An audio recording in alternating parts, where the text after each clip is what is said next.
Muy amados hermanos en Cristo y amigos que nos escuchan, es un gusto de saludarlos a la distancia y permitirme por este medio fortalecer los lazos espirituales en el conocimiento de la palabra de Dios, especialmente este año 2023 que estudiaremos el libro de Levítico para nuestro ministerio MEN 9322 y para otras misiones del mundo evangélico. Que el amor y la paz de nuestro Señor Jesucristo sean en cada uno de ustedes. Lo desea el pastor, como siempre, John Charles Reyes.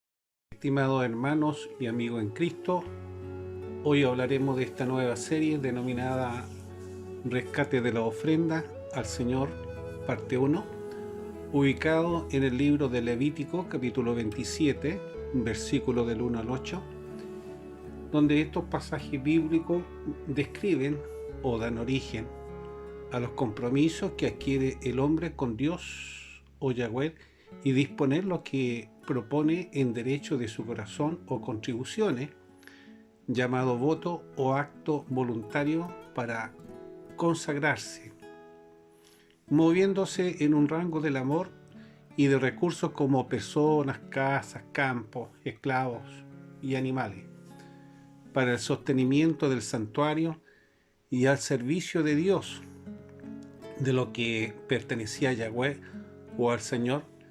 De hecho, existían reglas y regulaciones de estos votos que involucraba un precio establecido de rescate y que estaba relacionado con la capacidad de su fuerza y sus asignaciones entre hombre y mujer, incluyendo edades respectivas.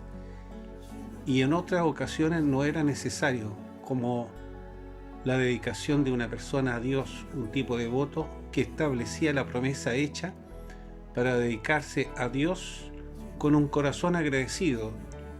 Estas debían ser solamente a través de los levitas, que se le permitía ser sacerdote, pero el precio de la redención era el valor de la ofrenda por la cual hizo el voto, y otro valor según la escala para animales, casas, terrenos, y tenían cada uno su valor. Esta igualdad de valor según su capacidad y de conocimiento es importante aún en estas fechas y que debería aplicarse en la dinámica de los creyentes y del pueblo estatal, porque muchos, y en especial por las proyecciones del pro-globalismo, que da la impresión de un camino al cielo, mientras los más desvalidos están en una lucha constante de su mundo limitado, dando la impresión que están marginados de Dios. Y esto es todo lo contrario, porque el Señor no actúa según el dinero que tenga el hombre, sino más bien de la capacidad de lo que puede dar. Primeramente, el paso de arrepentimiento. A pesar de la condición de este mundo, no hay hombre o mujer de una fabricación especial, aunque existan las diferencias en el pensar o a través de su cultura. Delante del Creador somos todos iguales, sean ricos o seamos pobres, cultos o ignorantes. Esta postura es la que hay que mantener, que provienen de la divinidad, tratarnos con respeto, que es parte de la base del amor, como lo dice en Éxodo, capítulo 30, versículo 15, ni el rico aumentará, ni el pobre disminuirá del medio ciclo, cuando dieren la ofrenda a Jehová para hacer expiación por vuestras personas.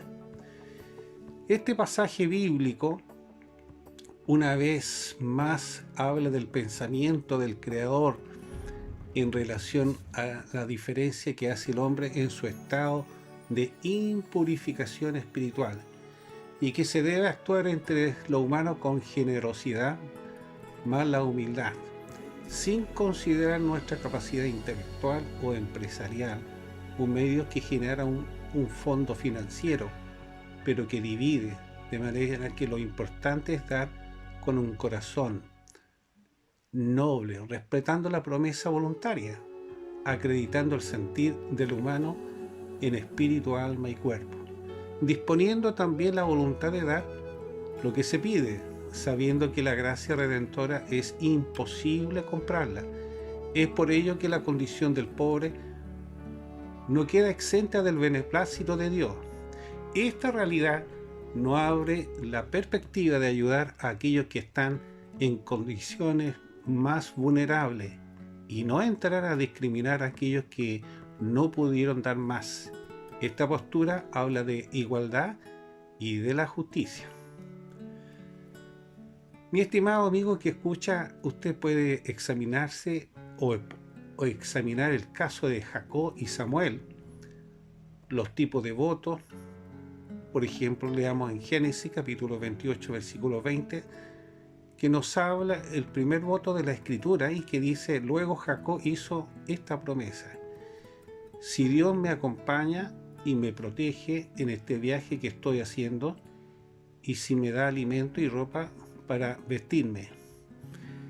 Este pasaje bíblico se percibe una promesa y la señal de la provisión y por ende de la aceptación de Dios, a su vez acreditando su presencia como aprobación, esperando la promesa manifestada, donde la razón del dicho compromiso es percibir su protección en comida y vestido.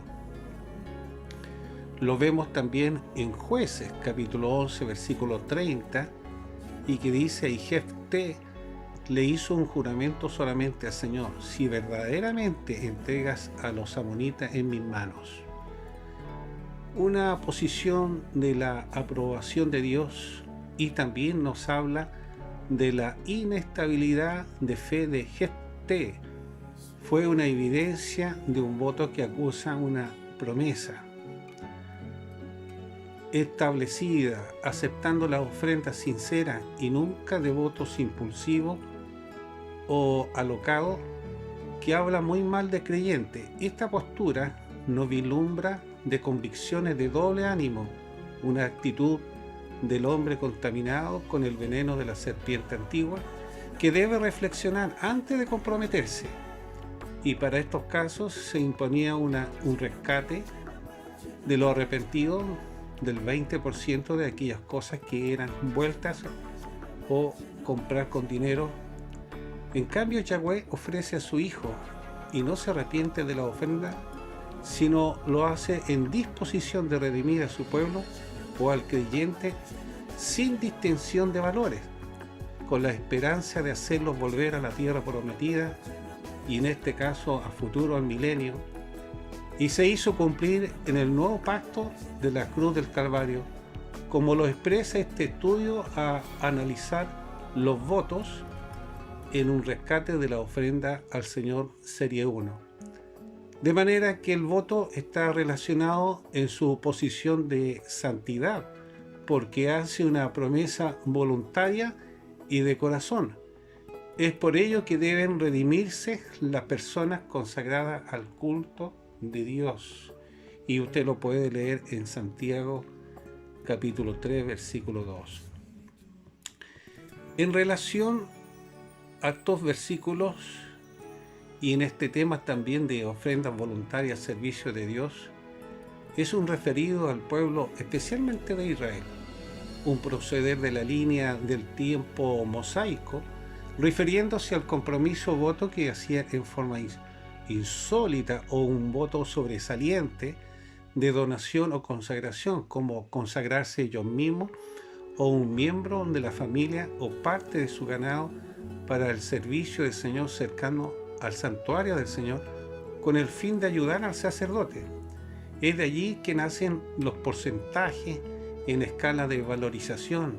Estas ofrendas debían darse sin presión y de una disposición voluntaria, cumpliendo del mismo voto para honrar a Dios, porque su esencia es la fidelidad de las promesas, un compromiso que se estableció en esa actitud.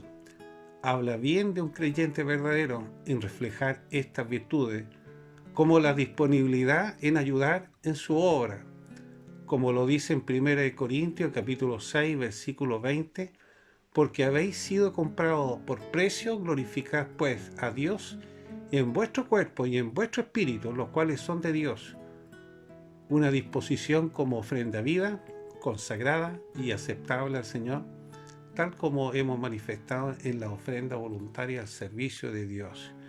Y usted puede leer para complementar esta explicación en Hebreos 7:27.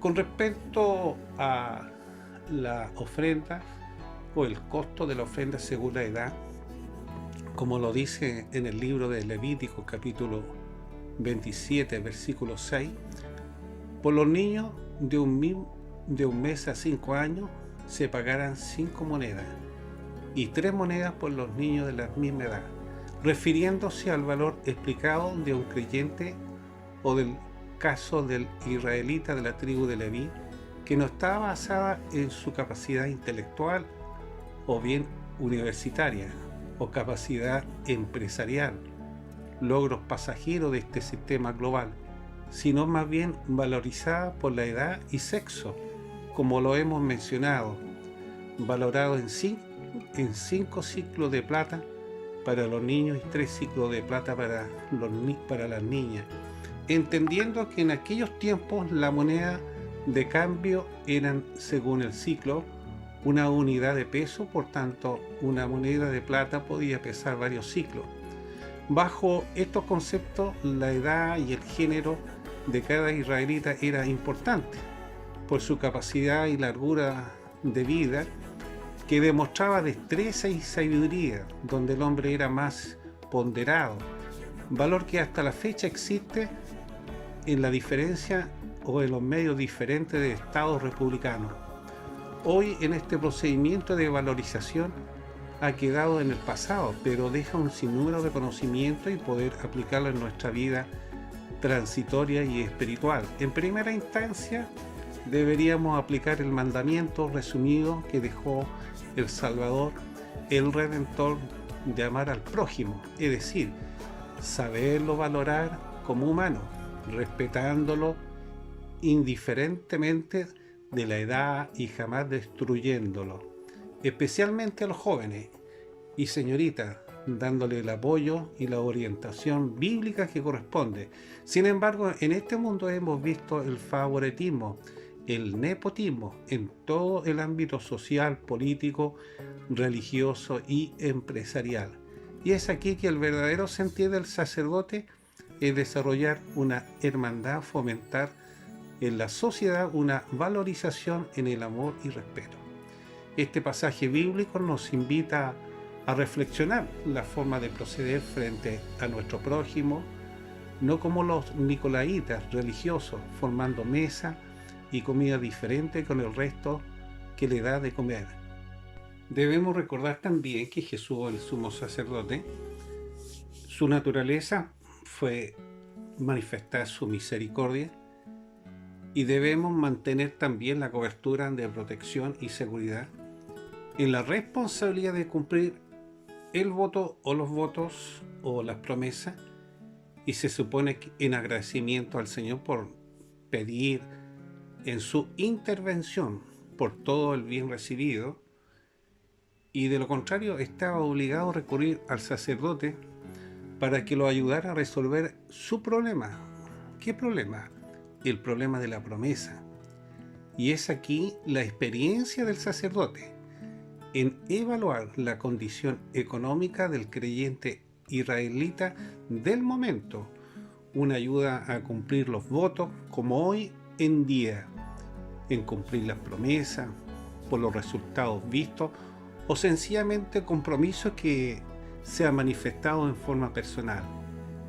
Y debe buscarse la forma de dar cumplimiento en tales casos con la ayuda de orientación como es del sacerdote, de modo que se manifiesta una digna lealtad a aquel que ha permitido vivir y de su seguridad, porque su esencia es la palabra efectiva. Por tanto, es necesario honrar al Señor y mantener esa misma unidad. Por ende, de la misma forma, con nuestras amistades, familiares, dejando una imagen de hombre y de mujer responsable en relación a nuestras promesas.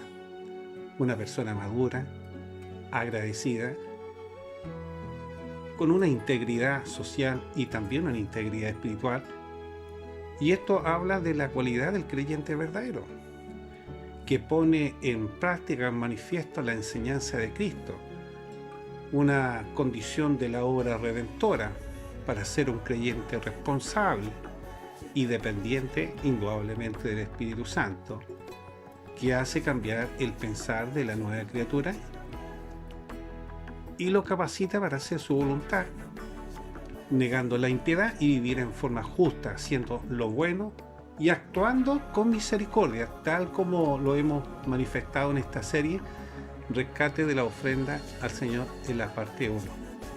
Usted puede leer en San Lucas, si gusta, capítulo 12, versículo 20. Amados, en estos tiempos, cada creyente en su pensamiento se compromete para con Dios, y esta postura debe evaluarse en su compromiso de la promesa, y no debe tardar en cumplirla, porque pasaría a demostrar ser un necio. Y usted para ello puede leerlo en Proverbios capítulo 18 versículo 7. Por tanto, el hacer un compromiso pasa a ser una promesa obligatoria. Y este es el tema a meditar: el rescate de la ofrenda del Señor, parte 1, como lo dice este texto áureo que tenemos nosotros en 1 Samuel capítulo 1, versículo del 27 al 28, y dice: este es el niño que yo le pedí al Señor, y Él me lo concedió. Ahora yo, por mi parte, se lo entrego al Señor.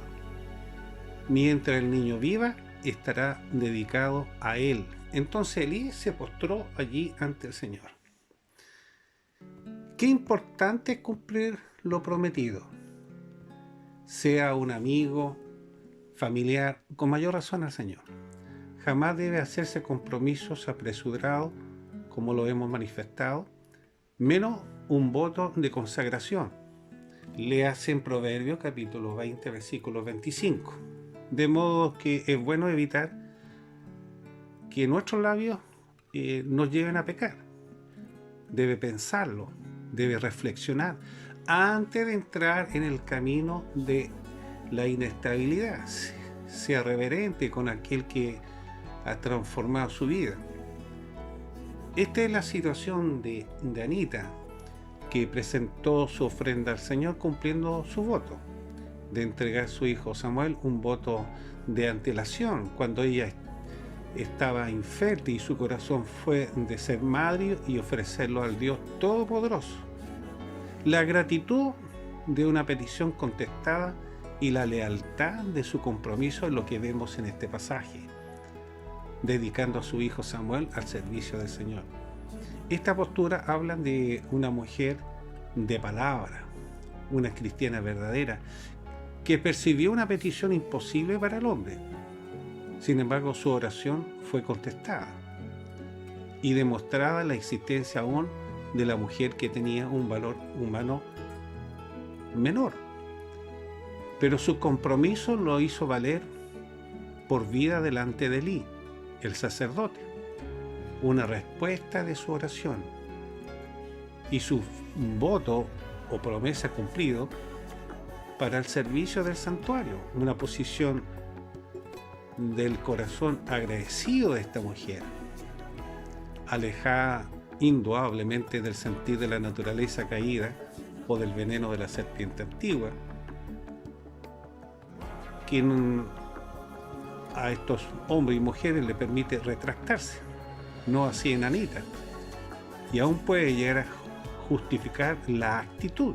Sin embargo, Anita acata los mandamientos, o en este caso los mandatos del Señor, y se movió en la línea de la verdad para tener la bendición de su Señor y mantenerse en santidad, tal como lo hemos manifestado en este tema tan importante del rescate de la ofrenda al Señor, parte 1.